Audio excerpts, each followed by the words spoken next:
नमो नमः। प्रवाचिका अहंदया जोशी अत्र समेषां स्वागतम्। एषा कथा श्रीमान योगी पुस्तकात् उद्धृता अस्ति। सप्तमभागस्य प्रथमा कथा एषा। अस्तु तर्हि आरंभं कुर्मः। संकट जितके मोठे तितका राजांचा हुरूप दांडगा। मोगलांनी आक्रमणाचा पवित्रा टाकलेला पाहताच त्याला तोंड देण्यासाठी राजे उभे ठाकले. दुसऱ्या दिवशी खलिते घेऊन जासूद गडावरून रवाना होऊ लागले. मोरोपंत पेशवे कुडाळ भागात होते.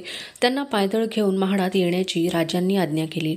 कुडाळ वगैरे सर्व लांब लांबच्या ठिकाणांहून सैन्य काढून आणून ते महाडात जमविण्याचा राजांचा इरादा होता. राजांच्या पत्रानुसार पांगलेली मराठी सेना महाडला गोळा झाली. सूर्यराव काकडे आपल्या फौजेनिशी राजांच्या जवळच होते. राजांच्या सह ते महाडला गेले. राजांच्या सैन्याने महाड शहर गजबजून गेले. महाडमध्ये मोरोपंत पिंगळे दाखल झाले. त्याचबरोबर रूपाजी भोसले, खंडोजी जगताप, मोरो नागनाथ असे अनेक वजीर उमराव राजांच्या आज्ञेची वाट पाहत होते. पुण्याची बातमी साऱ्यांना कळली होती. साऱ्यांच्या मनात दिलेर खानाचा सूड उगवायचा होता. मोरोपंत म्हणाले, महाराज, आज्ञा होईल तर आम्ही दिलेर खानावर चालून जातो. क्षणभर राजांचा हात दाढीवर विसावला. त्यांनी सांगितले, मोरोपंत, मोगली फौजांचा पराभव करणं इतकं अवघड नाही. हे आम्हाला माहीत आहे. पुण्याचा शह उठवण्याचा आम्ही दुसरा मार्ग शोधला आहे. प्रतापरावांना आणि आनंदरावांना वरघाटावरून साल्हेरीचा वेढा उठवण्यासाठी चालून जाण्यास आम्ही कळवलं आहे. तुम्ही फौजा घेऊन कोकणात जा. दोन्ही बाजूंनी एकाच वेळी हल्ला चढविताना मोगल फौजेचा पाडाव व्हायला आणि साल्हेरी मोकळी व्हायला अवकाश लागणार नाही. हे यश मिळवलं तर पुण्याचा शह चटकन सुटेल असा आमचा कयास आहे. यात भवानी तुम्हास यश देवो. राजांनी सर्वांना वेढे दिले आणि महाडची फौज मोठ्या उत्साहाने साल्हेरीकडे कूच करू लागली. राजांची आज्ञा प्रतापरावांनाही पोहोचली होती आणि आनंदराव आपल्या घोडदळांची साल्हेरीकडे निघाले. प्रतापरावांना मदत करण्यासाठी कोकणातून निघालेली फौज अंतर कमी करीत होती. दोन्ही सैन्यांचे जासूद एकमेकांना आपले टप्पे कळवित होते. दोन्ही फौजा एकत्र आल्या आणि एल्गाराचा दिवस ठरला. साल्हेरीच्या गडाला 50,000ची मोगल फौज वेढा देऊन बसली होती. गडाच्या सर्व बाजूंनी वेढा जारी होता. मोगल सरदारांचे डेरे, शामियाने, छावण्यांच्या राहुट्या ठिकठिकाणी दिसत होत्या. ऐशारामी थाटात इखलास खान वेढ्यावर नजर ठेवून होता. त्याच्याबरोबर मुहकम सिंग चंदावत, अमरसिंह चंदावत यांसारखे अनेक मोठमोठे सरदार होते. शाही थाटात ऐशारामात हा वेढा चालू होता. औरंगजेबाने अफाट दौलत आणि अगणित फौज दिल्यामुळे कुणालाच वेळ काळाचे भान नव्हते. राजांचे हेर वेढा अजमावून परतले. दबा धरलेल्या सर्व मराठी फौजांना प्रतापरावांनी हुकूम दिले. रात्र सरली, सूर्य उगवला. साल्हेरचा मराठी किल्लेदार गडावरून नजर फिरवित होता. दृश्य नेहमीचेच होते. आता थोड्या वेळाने वेढ्यातून तोफा डागल्या जाणार होत्या. एखादी तुकडी गडाला भिडणार होती. गडावरून तोफा डागल्या की परत वेढ्यात परतणार होती. दिवसातून 2-3 वेळा हे होणार होते. सूर्य मावळणार होता. काळजीची रात्र परतणार होती. किल्लेदाराला हे नित्याचे झाले होते. ठरल्याप्रमाणे तो तटावरून फिरत होता. पहारे बदलीत होता. हे किती दिवस चालणार हे त्याला माहीत नव्हते. जीवाची खंत नव्हती तर तो विचार तरी कशाला करील. मोगल छावणी सकाळच्या उन्हात आळस झाडीत होती. घोड्यांच्या किंकाळण्याने, हत्तीच्या चित्काराने छावणी पुरी जागी झाली. इखलास खान वेढ्याचा बेट ठरवण्यात मग्न झाला होता आणि अचानक शिंगाचा आवाज उठला. इखलास खान कान टवकारून ऐकू लागला. छावणीत दुसऱ्याच क्षणी गडबड उडाली. इखलास खानच्या डेऱ्यात जासूद घुसला. कुर्निसात करून तो म्हणाला, खान साब, मरगट्टे आ गए. खानाचा कानांवर विश्वास बसेना. मराठे आले. खानाने भराभर हुकूम दिले. साऱ्या छावणीत एकच गडबड उडाली. एका छावणीतून दुसऱ्या छावणी स्वार धावू लागले. हत्तीवर हौदे चढले. घोड्यांवर खोगिरे चढवली गेली. इखलास खान चिलखत घालून हत्तीवर बसला. सारी फौज तयार होत असता त्यांना मराठे दिसले. इखलास खानाने आवेशाने हुकूम दिला. मोगल फौज मराठ्यांना भिडली. त्याचवेळी वेढ्याच्या दुसऱ्या बाजूने मराठे उतरले. घनघोर युद्धाला सुरुवात झाली. हर हर महादेवच्या गर्जनेने साल्हेरचा परिसर घुमला. टापांचा आवाज, शस्त्रांचा खणखणाट, घोड्यांचे हत्तींचे ओरडणे, वर्मी घाव लागताच उठणारी अंतकाळची आर्त किंकाळी अशा अनेक आवाजांनी भूमी कंपित होत होती. दोन्ही बाजूंची हजारो माणसे पडली. रक्ताचे पूर वाहिले. मोगल सेनेला जीव वाचवता पुरेवाट झाली. मोरोपंत, आनंदराव, प्रतापराव वगैरे उमरावांनी शिकस्त केली. या विजयात मराठ्यांना 6,000 घोडे, 100वर हत्ती आणि हजारो उंट मिळाले. लक्षावधी रुपयांचे जड जवाहीर मालमत्ता खजिना हाती आला. खासे इखलास खान पाडाव झाले. मोगलाईचे 22 नामांकित वजीर धरले. या युद्धात मराठ्यांचे अनेक वीर पडले, पण त्यात ज्याच्या शौर्याने रणास शोभा आणली आणि मृत्यूने विजयाचा आनंद लाभू दिला नाही असा एक नामांकित सरदार होता. त्याचे नाव सूर्यराव काकडे. अधुना सप्तभागस्य द्वितीया कथा एषा. सायंकाळच्या वेळी नगारखान्याच्या डाव्या तटालगत असलेल्या कातळावर राजे उभे होते. शेजारी बाळाजी अवजी होते. खालच्या चौकात संभाजीराजे स्वार झाले होते. त्यांच्या पुढ्यात छोटे राजाराम बसले होते. आपल्या डाव्या हाताने संभाजीराजांनी राजारामांना सावरले होते. प्रत्येक उशीबरोबर राजारामांच्या चेहऱ्यावर हसू उमटत होते. 5-6 फेरे झाल्यानंतर संभाजीराजे कातळानजीक आले. राजे पुढे झाले आणि त्यांनी राजारामाला घेण्यासाठी हात पुढे केले. 2 वर्षांच्या राजारामांनी एकदम ते हात झडकारले. संभाजीराजांच्याकडे पाहत ते म्हणाले, दादा झा झा. सारे हसले. संभाजीराजे म्हणाले, बाळराजे, आता कौतुकानं उतरा, नाहीतर तुमच्या सकट आम्हाला पण आबासाहेबांचा प्रसाद मिळेल. राजारामांचा चेहरा रडवा झाला. राजे म्हणाले, संभाजीराजे, फारच लाडावून ठेवलं त्यांना. आणखीन 2 फेरे मारा, नाहीतर रडतील बाळराजे. संभाजीराजांनी परत घोड्याला टाच दिली. राजे त्या रपेटीकडे पाहत होते आणि त्याचवेळी गडावर आलेला जासूद नजरेत आला. बाळाजी कातळाखाली उतरले. जासुदाने दिलेली थैली त्यांनी घेतली.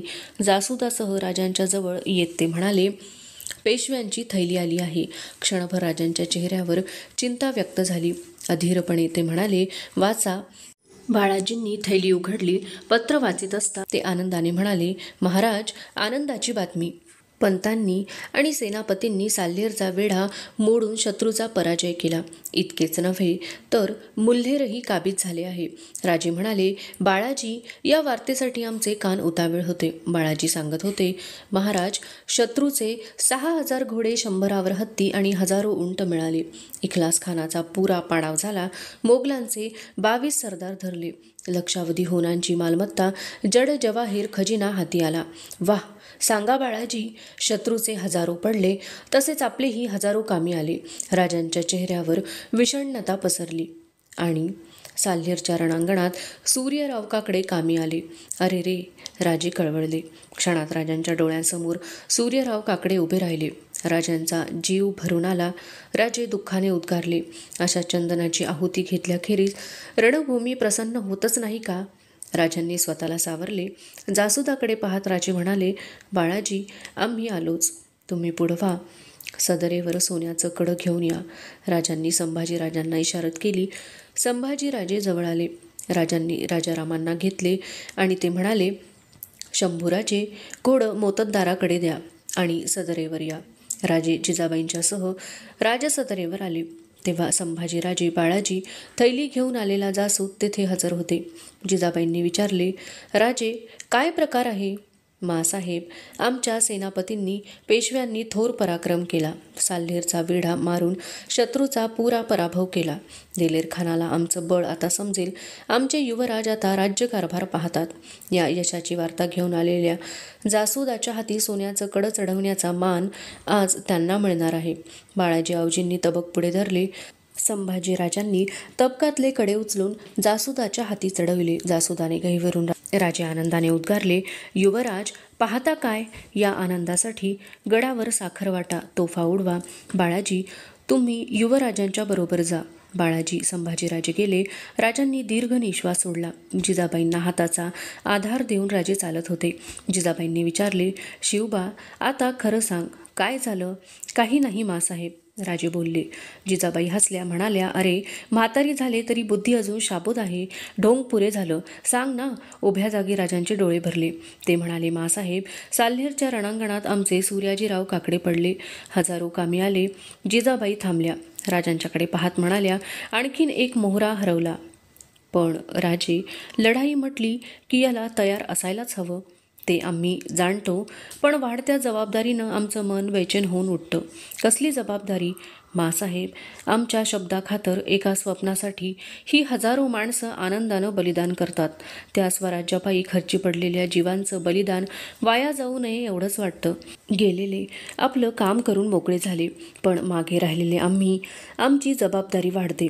चिंता करू नका राजे, सर्व मनोरथ सिद्धीस नेणारी ती आदिमाया सारं करील. साल्हेर मुल्हेरच्या विजयाने राजांच्या तर्काप्रमाणे दिलेर खानाचा शह उठला. भयभीत झालेला दिलेर खान माघारी वळला. औरंगजेबाला जेव्हा ही बातमी समजली तेव्हा त्याच्या अंगाचा तिळपापड झाला. त्याने सुभेदाराला लिहिले, आमचा मुलूक शत्रूने जिंकला, तुमच्यासारख्या मातब्बर सरदारांना नामोहरम केले हे आम्हाला कळण्याऐवजी तुम्ही मेला का नाही? जगलात कशाला?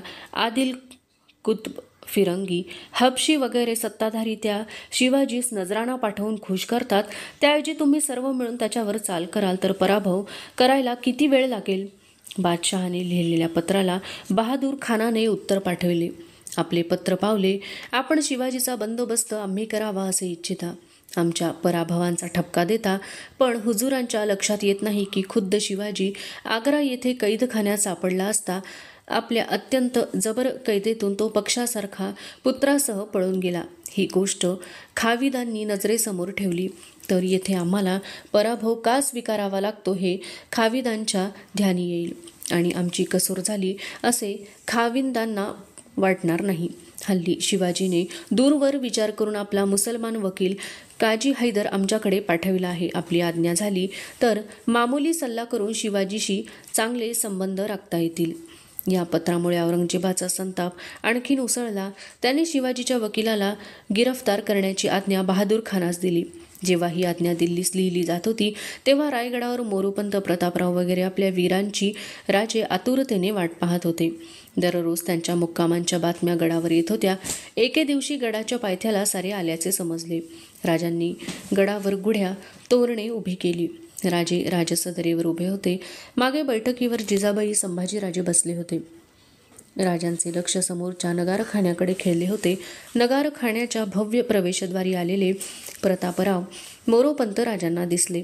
त्यांच्या पाठोपाठ आनंदराव, व्यंकोजी पंत चालत होते. त्यांच्या मागून अनेक सरदार येत होते.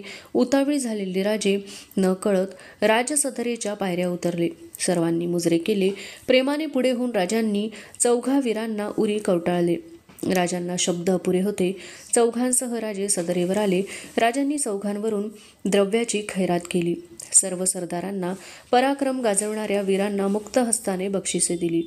राजे मोरोपंतांना म्हणाले, आज आमच्या आनंदाला सीमा नाहीत. आमचे पेशवे आणि आमचे सेनापती या दोघांनी केलेले पराक्रम अलौकिक आहे. आज सूर्यराव काकडे यांच्यासारख्या जीवलगांचा सत्कार आम्हाला करता येत नाही, याची खंत वाटते. मोरोपंत, आम्ही सूर्यरावांच्या घरी स्वतः जाऊ. महाराज, आणखी एका घरी जाणं आवश्यक आहे. प्रतापराव म्हणाले, कुणाच्या? रामजी पांगेऱ्यांच्या. रामजी पांगेरे? आमचे कणेरागडाचे किल्लेदार. जी. सांगा प्रतापराव, काय झालं? महाराज, आम्ही जेव्हा साल्हेरीचा बेत आखीत होतो तेव्हा दिलेर खानाची नजर चांदवड जवळील कणेरा गडाकडे वळली. दिलेर खान 6000 फौजेनिशी गडावर चालून येतो हे पाहताच रामजीनं आपले लोक गोळा केले. रामजीनं आव्हान दिलं, निदान करायचं आपले सोबती असतील त्यांनी पुढे यावं. रामजीच्या हाकेला 700 मावळे तयार झाले. रामजी 700सह गडाखाली उतरला आणि दिलेर खानाला सामोरा गेला. अवघा 700चा जमाव भांडायला येतो हे पाहताच दिलेर खानाची फौज पायउतार झाली आणि चौफेर मावळे वेढले गेले. रामजी आपल्या संख्येची पर्वा न करता शर्थीनं लढत होता. एक प्रहर शिमग्याची टिपरी जैसी दणाणते तैसे मावळे एक प्रहर भांडिले. मग 700 माणूस रामजी पांगेरा सर्वही उघडे बोडके होऊन एक एकास 20-30 जखमा होऊन सारे त्या रणांगणात कामी आले. खुद्द दिलेर खानानं तोंडात आंघोळी घालून आश्चर्य केलं. त्या पराक्रमानं थक्क झालेला दिलेर खान कणेऱ्याकडं न पाहता माघारी वळला. दिलेर खानानं 1200 पठाण रणास आणले. राजे थकून सदरेवर बसले. त्यांचा आवाज कापरा बनला. ते म्हणाले, प्रतापराव, बरं झालं हा पांगेरा गेला. त्याच्यावरून राज्य ओवाळून टाकलं असतं तरीही दारिद्र्यच दिसलं असतं. अफजल खान प्रसंगी पराक्रम गाजवणारा पांगेरा कणेऱ्याचं रक्षण करता कामी आला. मोरोपंत, पांगेऱ्यासह लढणाऱ्या प्रत्येक मावळ्याची चौकशी करा. पांगेऱ्याच्या घरी जाऊन नतमस्तक होणं हे आमचं कर्तव्यच आहे, ते आम्ही बजावू. पण महाराज, मोरोपंत म्हणाले, आपल्या या वाढत्या यशानं संतापलेल्या औरंगजेबानं बहादूर खानाला सुभेदारी दिली आहे असं आम्ही ऐकतो. त्याची कसली भीती बाळगता मोरोपंत? राजे एकदम प्रसन्न मुद्रेने म्हणाले, बहादूर खान पेंडीचं गुरु आहे. समोर तुकडा पडला की तृप्त होईल. त्याचा गुमान कसला? आमच्या मुलखात पोहोचतो म्हटलं तरी त्याला सहज 2 वर्ष लागतील. प्रतापरावांनी विचारले, महाराज, साल्हेरीच्या युद्धात पाडाव झालेले मुघल सरदार आहेत, त्यांचं काय करायचं? युद्धात शरण आलेल्या शत्रूंना आम्ही विनाकारण कधी बळी दिले का? प्रतापराव, त्या सरदारांना बाइज्जत सन्मानानं मुक्त करा. त्यांना वस्त्र भूषण देऊन परत पाठवा. राजांची सदर उठली. राजे आपल्या महालाकडे जात होते, पण त्यांच्या डोळ्यांसमोरून रामजी पांगेरा बाजूला सरकत नव्हता. अधुना सप्तम भागस्य तृतीया कथा ईशा. सायंकाळची वेळ होती. उन्हाळ्याचे दिवस असूनही गडमाथ्यावर गारवा होता. राजांच्या महाली मोरोपंत, बाळाजी, अनाजी हजर होते. संभाजीराजे महालात आले. ते राजांना म्हणाले, आबासाहेब, पागेची इमारत पुरी झाली. आपण जरा नजर टाकावी अशी हिरोजींची इच्छा आहे. आणि तुमची? राजांनी विचारले. आपण याल म्हणून मी शब्द दिला आहे, संभाजीराजे म्हणाले. पण युवराज, आम्ही मोहिमेबद्दल बोलतो आहो. पागा उद्या पाहिली तर नाही का चालणार? अनाजींनी विचारले. अनाजींचा प्रश्न अनपेक्षित होता. साऱ्यांची नजर त्यांच्याकडे वळली. संभाजीराजांच्या चेहऱ्यावर क्षणभर संताप उमटला. संयम राखीत ते म्हणाले, ते आबासाहेबांनी ठरवायचं. राजे हसले, म्हणाले, अनाजी, युवराजांनी शब्द दिला आहे तो पाळायला हवा. आणि मोहिमेबद्दल आपल्याला जाता जाताही बोलता येईल. संभाजीराजांच्याकडे वळून राजे म्हणाले, बाळराजे येतात का पहा. त्यांना फिरायला यायला आवडतं. युवराज गेले. राजे अनाजींना म्हणाले, अनाजी, आम्ही राज्यकारभार युवराजांना सांगत आहो. त्यांच्या शिलेदारांच्या यादीत रूपाजी भोसल्यांसारखी जबाबदार माणसं घातली आहेत. तरुण वयाच्या हुरूपात ते आहेत. तो हुरूप टिकविला पाहिजे. त्यांच्या शब्दाला वजन प्राप्त करून देण्याचं हेच वय. शिकार आणि राज्यकारभार सारखाच मानतात युवराज. अनाजी बोलून गेले. ती गल्लत आमच्याही जीवनात घडली होती, पण दादोजींनी आमचं लक्ष इकडं वळवलं. आमच्या ध्यानी युवराजांचा शिकारीचा शौक आला, म्हणूनच राज्यकारभाराची जबाबदारी त्यांच्यावर टाकली. रुळवून घेतलं तर रुळतील ते. अनाजी काही बोलले नाहीत. त्याचवेळी संभाजीराजे महालात आले.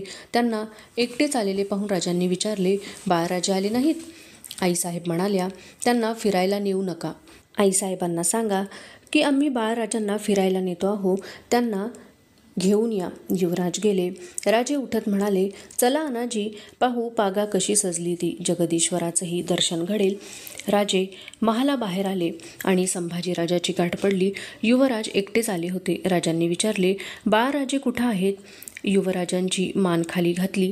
ते म्हणाले, आईसाहेब म्हणाल्या, बाहेर हवागार आहे, तेव्हा बाळराजांना तुम्ही थांबा, आम्ही घेऊन येतो बाळराजांना. राजे भरभर पावले टाकीत जात होते. कचेरी सोप्यातून राजे सोयराबाईंच्या महाली गेले. राजांना पाहताच राजारामांच्या चेहऱ्यावर हास्य विलसले. अडखळत्या पावलांनी बाळराजे झेपावले. राजांच्या पायांना मिठी घालीत मान उंचावीत ते म्हणाले, आबा, भुर्र. हो हो, जाऊया. राजांची नजर सोयराबाईंच्याकडे गेली. त्या राजांच्याकडे पाहत होत्या. राजे म्हणाले, आम्ही फिरायला जातो आहो, बाळराजांना घेऊन जातो. नको, कारण परवाच सर्दी झाली.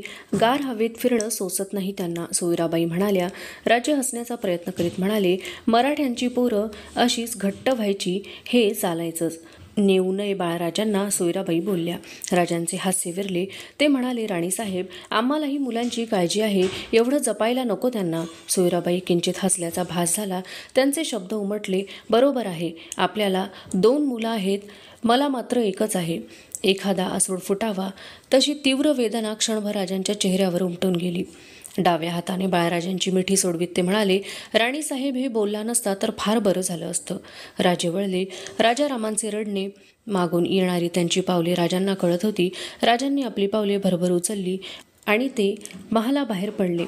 अवशिष्टा कथा अग्रिमे भागे पठिष्यते. अस्तु तर्हि पुनर्मिलामः. तावन् मंगलं भूयात्, शुभं भूयात्. नमो नमः. धन्यवादः.